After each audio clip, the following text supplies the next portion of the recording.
Bonjour et bienvenue pour ce parcours de partie solo d'Advanced Squad Leader. Je m'appelle Robin Rive, pour ceux qui ne me connaissent pas, voilà. Et on va découvrir un scénario qui est sorti dans le dernier Rally Point, dans le dernier pack de Rally Point, qui est consacré aux Volksgrenadier. Et ici, vous voyez, il y a quelques vélocipèdes porteurs de Panzerfaust. Et donc, c'est le scénario RP 207, The Last Night. Alors, oui, j'ai mis une musique dramatique, mais qui n'est pas copyrightée en introduction, sinon j'aurais mis du Yves Montand avec, bien sûr, à bicyclette, avec Paulette, etc. Mais bon, on va essayer d'éviter de se faire embêter pour des histoires de copyright. Donc, la photo aussi, reprise du scénario, et je l'ai trouvé sur Internet, voilà, en distribution libre. Bon, trêve de bavardage, donc cet épisode va être consacré à l'étude du scénario et puis peut-être aux règles de bicyclette puisque on n'en a pas tous les jours sous le coude. Donc voilà, je voulais juste montrer la page, voilà, la page titre hein, de ce pack de scénario. Donc Rally Point, donc c'est Schwerpunkt qui fait ça. C'est souvent des packs qui ont une thématique. Et là, vu que dans Twilight of the Reich, il y a eu des nouveaux pions 5-3-7 de deuxième niveau, ouais, deuxième ligne, typique de Volksgrenadier, eh bien, voilà, les amis de Schwerpunkt ont décidé de bricoler, de bricoler, de designer, de prévoir des scénarios sur le thème. Et donc voici la situation de The Last Night. Bien sûr, on est fin de guerre. On est à Blessum. J'ai pas été regarder sur Google Maps où ça se trouve, mais bon, voilà. Donc en Allemagne, ouais, on est à 2 mois de la fin de la guerre, hein. The US 7 Corps Role, donc le rôle du 7e corps des US dans l'opération Grenade était de forcer une traversée de la rivière du Ruhr et d'avancer à l'est du canal Erft. D'ailleurs, il y a un autre, je crois que le prochain scénario tourne autour de cette même situation, avec le but ultime d'atteindre le Rhin à Cologne. Le général de brigade Brian E. Moore avait récemment pris la direction de la 8e division d'infanterie et avançait vers l'est pour capturer, pour contrôler les ponts au-dessus du canal Erft. Ouais, voilà, le canal d'Erft. À Blessum, le lieutenant Heinz Raffoth, qui avait 22 ans, a observé les deux compagnies américaines soutenues par deux Sherman qui approchaient les ponts. Et il a décidé voilà, de tenir bon avec seulement un petit Kampfgruppe, un petit groupe de combat ad hoc de soldats qui étaient un petit peu paumés, et des troupes de soutien du 1er bataillon du 48e régiment de grenadiers. Il a occupé une position pour garder ouverts les ponts assez longtemps pour que le reste du 1er bataillon puisse traverser vers le village de Liblar, à l'est du Erft ou de la Erft. Donc pendant plus de 2 heures, Raffoth a défendu les deux ponts contre une forte attaque du 121e régiment américain. Et comme le reste du bataillon est arrivé et a commencé à traverser le Erft, Raffoth a pourvu en feu de couverture pour eux. Et après, lui-même a aussi commencé à se retirer à travers le Erft jusqu'à Liblar. Le lieutenant Raffoth a été capable d'atteindre Liblar et en procédant ainsi, le dernier pont du canal Erft a été détruit avant que l'infanterie américaine puisse le prendre. Pour son leadership, sa direction intrépide, le lieutenant Heinz Raffoth a reçu la croix de chevalier le 20 avril 1945 et c'est en octobre 2023, à l'âge de 100 ans, que Heinz Raffoth, il se trouvait, il doit être encore en vie le coco, il se trouve que Heinz Raffoth est le dernier, était en 2023, je m'y retrouve, le dernier bénéficiaire de la croix de chevalier de l'armée allemande donnée pendant la Seconde Guerre mondiale. Voilà l'histoire. Bien. Alors, le scénario, on va regarder de près. Il se place sur la carte 23 qu'on connaît bien depuis Beyond Valor avec un canal 85, 85. C'est du rural. Je crois qu'il n'y a pas trop de bâtiments, on verra. Euh, alors, les conditions de victoire sont assez sympas.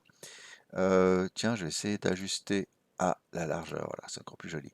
Donc, les Allemands gagnent immédiatement quand les deux ponts sur le canal sont détruits. Alors, un premier pont est immédiatement détruit quand il y a 4 ou plus points de victoire de Good Order Infantry du groupe 2 allemand. C'est un groupe qui arrive en renfort, qui se trouvera dans le bâtiment de l'autre côté du canal, 23Y7. Et puis un second pont.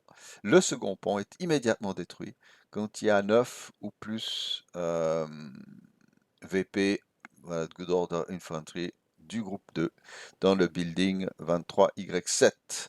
Les prisonniers ne valent rien, d'ailleurs on ne saurait pas qu'en faire. Est-ce que des prisonniers américains vaudraient des VP? Ça serait ridicule puisque c'est de l'allemand, de l'infanterie allemande qu'il faut amener. Mais je pense que c'est ça qu'ils ont voulu dire. Bon, les conditions météo sont simples, il fait mouillé, pas humide. Il n'y a pas de vent au départ, donc -2, il n'y aura pas beaucoup de feu normalement. Kindling NA, on n'a rien le droit d'allumer non plus. Pas de ball sighting, bien que les Allemands commencent seuls sur carte. Dommage, parce vous verrez, ils sont bien armés.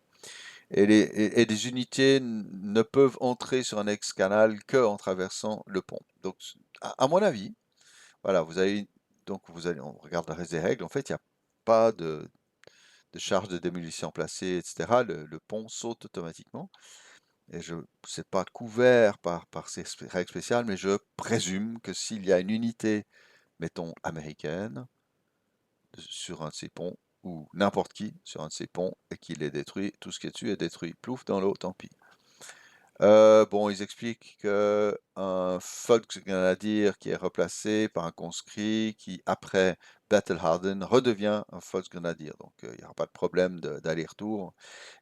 Autrement, normalement, on peut choisir, mais voilà.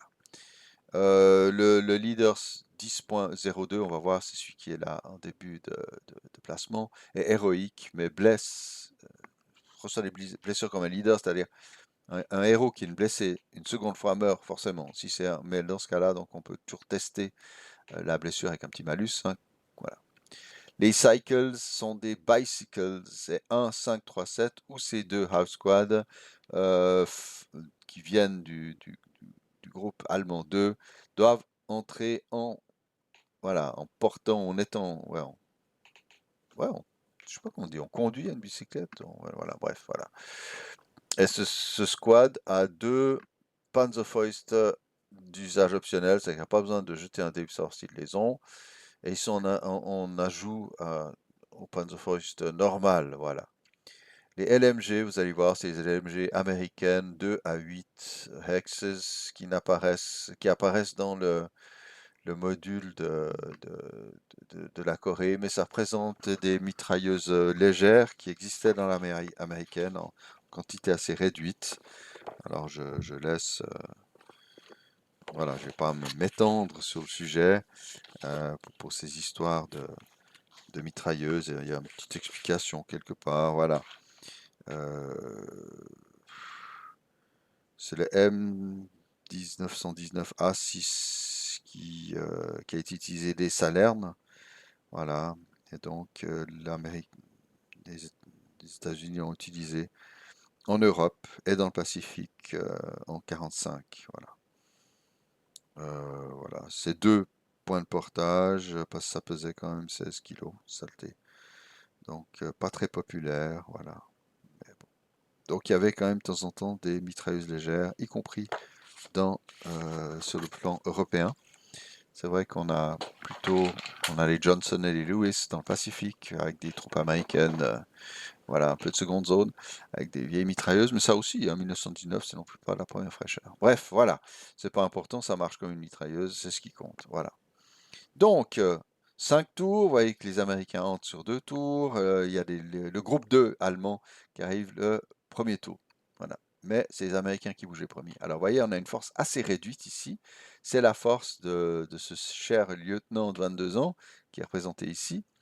Et vous avez 2, 5, 3, 7, 1, 2, 3, 7, donc House Squad, une mitrailleuse lourde, une mitrailleuse légère, 2 Panzerschreck, voilà, des pions de camouflage. Et puis de toute façon, les unités placées en terrain de concealment peuvent être concealed en plus. Je crois même, n'étant pas dans du conceal terrain, mais bon, ça arrivera là tout de suite qu'il y a des unités. Et puis il y a 4 petits fers barbelés qui vont servir un peu à freiner l'américain. Et puis le groupe 2, voilà, c'est des restes du bataillon 1, toujours un peu la même chose. Un 5-4-8, on va dire que c'est des Volksgrenadiers qui se soumettent, quoi. Et puis 6 squads de Volksgrenadiers, 3, bon, on va dire voilà, 4-7 plus classique, 3 leaders, pas trop mal, 3 mitrailleuses, voilà, Panzerschreck, et le célèbre pion de vélo. Voilà, on va regarder ces règles après. Du côté américain, 12 squads, dont 4 élites à l'attaque, avec 3 leaders. Ouais, un leader pour 4, ça va, ça tient la route. Un peu, un encadrement un peu moins soutenu que les Allemands. Une MMG, 2 de ces LMG qui tirent à 8x, voilà. Et puis un petit mortier de 60 dismantled.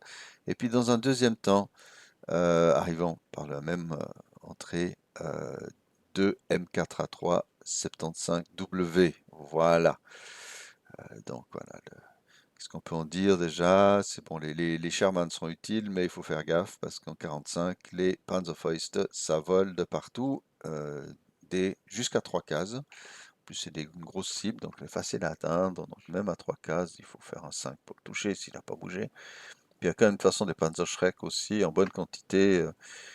Je vous recommande le Schwerpunkt qui est sorti, qui est le Twin Pack, donc le volume 24. Il y a tout un article sur les Volksgrenadier, leur équipement en Sturmgewehr, l'ancêtre ou ce qui a amené les Soviétiques à- à fabriquer les AK-47. Voilà, les Volksgrenadier, notamment, étaient fortement équipés de ces fusils mitrailleurs, plus de Panzerschreck que dans le reste de l'armée allemande.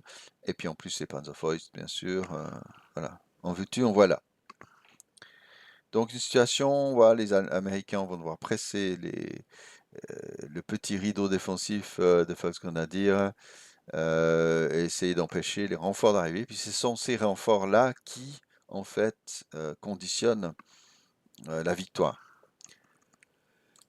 Alors bon, c'est juste pour un pion, mais il faut quand même regarder. Les bicyclettes donc sont représentées par des pions de moto. Voilà, on pourrait quand même avoir des pions bicyclettes, avis aux uns aux autres. Donc les bicyclettes n'ont pas de MP eux-mêmes. Ils sont considérés comme des support weapons, et pas des véhicules. Donc c'est une espèce de truc, vous allez voir un peu hybride. Ils bougent à la vitesse des riders. Euh, voilà. Donc leader bonus, double time, ça marche. Et ils utilisent le mouvement d'infanterie. En gros, ceux qui sont à cheval sur leur vélo, c'est de l'infanterie qui bouge un peu plus vite. Parce que le seul avantage, me semble-t-il, si je lis bien la règle, c'est que les bicyclettes ne peuvent être conduites que à travers des hexsites de route, mais ça coûte la moitié du coût de MF pour ceux qui les montent. Donc c'est un demi MF plutôt qu'un. Donc ça taille la zone sur la route. Mais bon, faut pas aller dans les shell holes ou les entrench, etc. Voilà. Bon, ils gagnent pas l'élévation, etc. Bon. Alors qu'est-ce qui est provided they are not? Je pense que ça veut dire que quand ils entrent dans ces effets différents de terrain, y compris quand ils montent, ils paient le coût normaux. Bon, il y a un truc pendant la boue, etc. Bon. Mais une bicyclette reçoit un bonus d'un MF pour chaque niveau d'élévation où il descend au long d'une route, bien sûr. On pourrait même pas mettre cette mention puisqu'on ne peut pas faire autrement.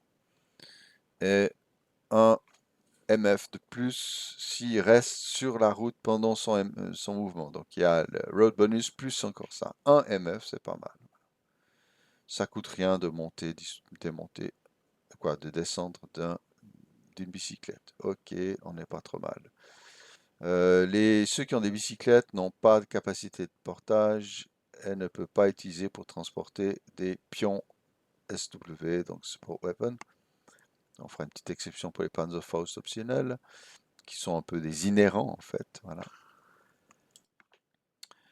Et les bicyclettes peuvent être portées comme un PP, mais pas pendant l'advance phase, parce qu'ils ne peuvent pas être bougés pendant l'advance phase comme des motos. Bon, de toute façon, on va utiliser cette bicyclette pour tailler la zone le plus vite possible. Overrun, on ne peut pas faire d'overrun avec ça. On ne peut pas entrer à vélo dans une location ennemie. Il n'y a pas de wreck check comme avec les motos. Voilà, c'est plus léger. Alors, comme cible, c'est embêtant parce que c'est voilà, l'infanterie à vélo.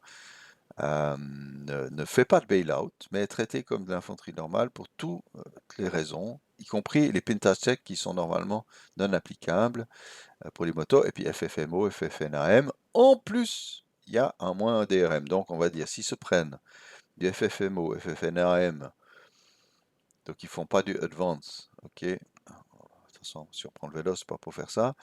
Donc, ils peuvent prendre jusqu'à 3 dans le nez. C'est pas mal. Voilà, c'est à peu près tout. J'ai une unité à gérer à vélo. Donc j'espère que j'y arriverai et que je ne vais pas me louper. Nous voici donc, je crois qu'on a vu toutes les raisons de ce scénario. Donc on va gentiment passer à la mise en place des unités. Voilà. Alors le placement des Allemands se fait à l'ouest du canal. D'accord? Et dans les 5 hexes de distance des deux ponts. Donc j'ai dû faire un petit calcul. Vous voyez, on est arrivé ici. Ils peuvent se placer là. C'est pour ça que j'ai mis une petite ligne bleue. Voilà. Les États-Uniens vont se pointer par là. Voilà. Donc pour faire une force, ouais, c'est compliqué. Il faudra faire une force de protection parce que les autres Allemands, le groupe 2, il faut que je descende, ce machin ne bouge pas. Il va arriver par là. Donc les Américains vont peut-être venir, ils ont grand intérêt à venir pour embêter. Ils pourraient aussi tenter de venir par là. Ouais, ça va pas être simple pour l'Allemand, hein. Il va falloir un petit peu gérer tout ça. Et puis bon, les gens à bicyclette, c'est clair que la grande tentation, c'est de bouger comme ça. Ou bien même ici, hein. 1, 2, 3, 4, 5, 6. Road bonus. Ah non, ça fait 1, 2, 3, 4, 5, 6. Road bonus et bicycle bonus. En théorie, ça arrive jusque-là. Voilà. En théorie, ça. Voilà. Ça va être drôle. Mhm. Donc, il y a un vrai défi pour l'allemand. Alors, l'allemand, le problème, c'est que malheureusement, on ne peut pas poser le wire par ici. On ne peut pas mettre les défenseurs ailleurs que voilà. Ici, il ne peut pas. Ce serait génial d'avoir une mitrailleuse moyenne molle. Voilà.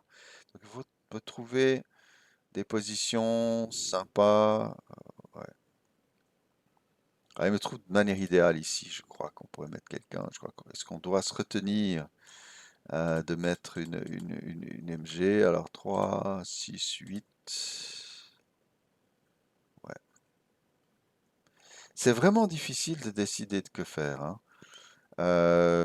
Parce que l'Américain va arriver le premier. Voilà. Je crois pas qu'il y ait de restriction à leur mouvement. Je vais encore regarder. Ah si, le premier, voilà, les Américains qui entrent, on parlera de faire du double time, le tour, ils arrivent. Voilà. Non, moi je pense quand même. La grosse tentation, c'est de placer un Farlane avec une HMG ici et le leader. Et je crois que je ne vais, ah, mais je peux pas! Schmetterling, comme dirait l'autre. Comment on fait pour couvrir cette route tout en restant là? Là, c'est un peu ridicule. Non, c'est pas ridicule, mais bon. Ici, est-ce qu'on a une vue sur... C'est la grande question. J'ai pas le droit, je vais au pif comme ça, je réfléchis. Est-ce que c'est intéressant de couvrir cette partie? Ça peut être pas mal. Vraiment, on va pas mettre n'importe qui, n'importe comment là. Si je place un gars là avec sa mitrailleuse, je vais faire la portée 3, si cette tutelle couvre bien l'arrivée ici, ça peut être pas mal. Je dis pas que je suis content du choix. Et puis, on va essayer de mettre quelqu'un ici. Voilà. Avec la grosse machine. Ouais, c'est pas mal. Et puis on va mettre monsieur, qui a un nom impossible. Rafaut, voilà. Quoi, c'est pas impossible, c'est comme ça. Et puis ici, 1, 5, 3, 7. On va se demander. Ouais, je pense qu'il faut quand même un peu défendre le jus ici. On n'est pas très bon, hein. Ouais, c'est juste un petit peu. Puis alors, Panzerschreck, on leur en donne un. Ils vont se griller le cul à le faire. Ah, c'est pas extraordinaire. Il y a plus de SW que d'unités. Est-ce que c'est juste ça? J'ai de la peine à imaginer. Purée, je regarde juste, excusez-moi, ça disparaît. 1, 2, 3, 4. J'ai 3. Ouais, est-ce qu'il faudrait procéder à... Non, je crois que c'est bien. On va en rajouter ici. C'est un peu ridicule. Voilà. Ouais, je me suis demandé si je pouvais les déployer, mais je crois pas que c'est une bonne idée. Alors, ici, il va pouvoir faire... Ouais, on va essayer de mettre un peu des speed bumps. Pas extraordinaire comme truc. Là, il faut la route, c'est dommage de la bloquer. Pouh! Non, je vais pas mettre sur la route, ce serait absolument ridicule.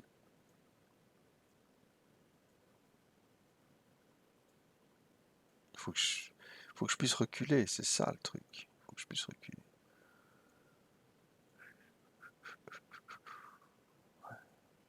Je suis pas convaincu. C'est étrange ces règles de placement.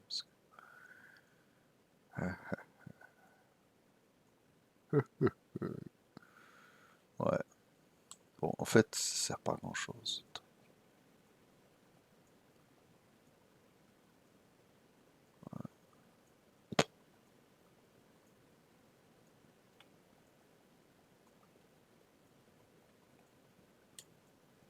Je suis en train de me bloquer ma propre traite.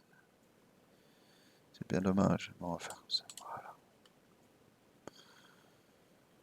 Ok. Et puis ici, ouais, j'ai quand même chaque fois, mais attendez. Ah, ce stack là. Alors, voilà, ça peut être une idée. Une intimidation de plus. Et ici.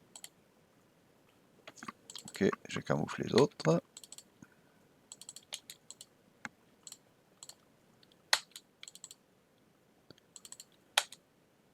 Eh, marrant ce machin. Je fais contre... Ah, c'est clair que si je...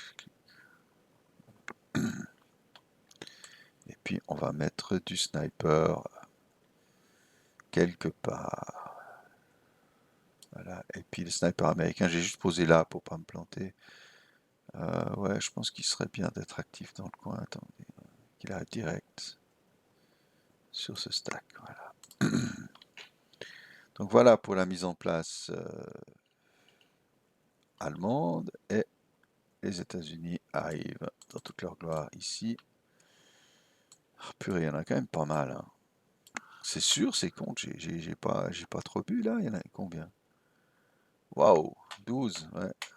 8, 6, 6, 6. Donc 12, donc ça veut dire qu'il y en a deux que je peux... Voilà, je peux faire les house squad avec. C'est très sympa. Alors bien sûr, il y en a un qui va recevoir un mortier, mais après on va peut-être aussi faire de l'avance avec l'élite là. Donner les meilleures armes aux meilleures troupes, comme d'hab. Pff, mitrailleuse moyenne, je vais peut-être rendre une quand même, voilà. Et puis l'idée, on entre par là. Donc ici, c'est pouvoir placer un peu du monde quand même.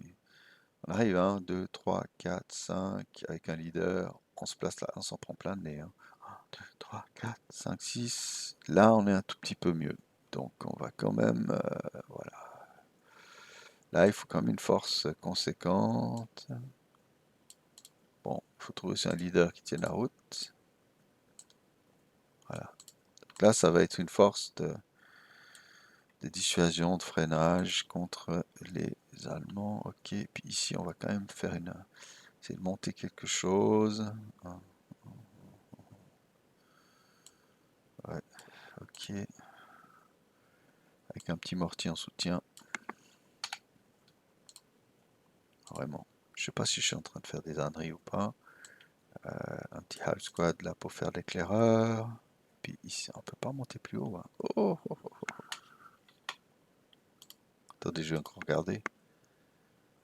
Ouais, c'est de 5 à 10, on peut entrer ici par le nord, de 5 à 10. Donc 5 à 10.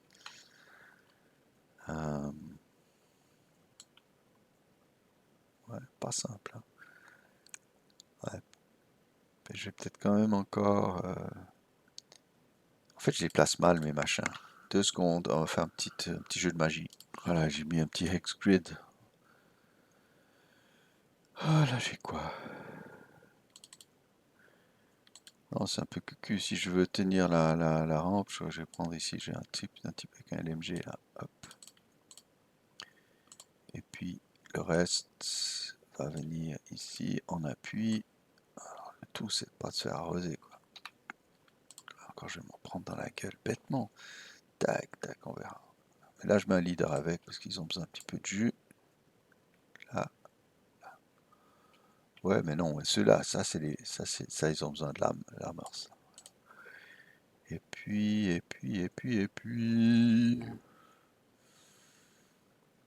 Pas évident, hein. Non, c'est pas évident. Ouais, transcode.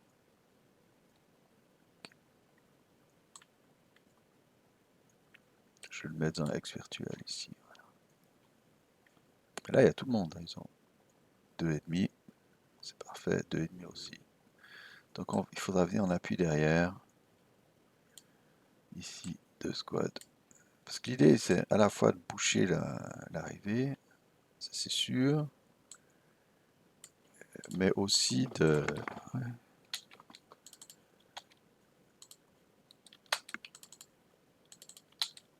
Voilà, on y est. Donc ici, c'est un peu de se positionner par là pour couvrir les arrivées des renforts allemands. Et puis ici, c'est de venir un peu par là, voir comment progresser aussi. Pardon, j'ai fait une bêtise. Ouais. Voilà, je les ai fait téléporter. Donc voilà, 2 groupes.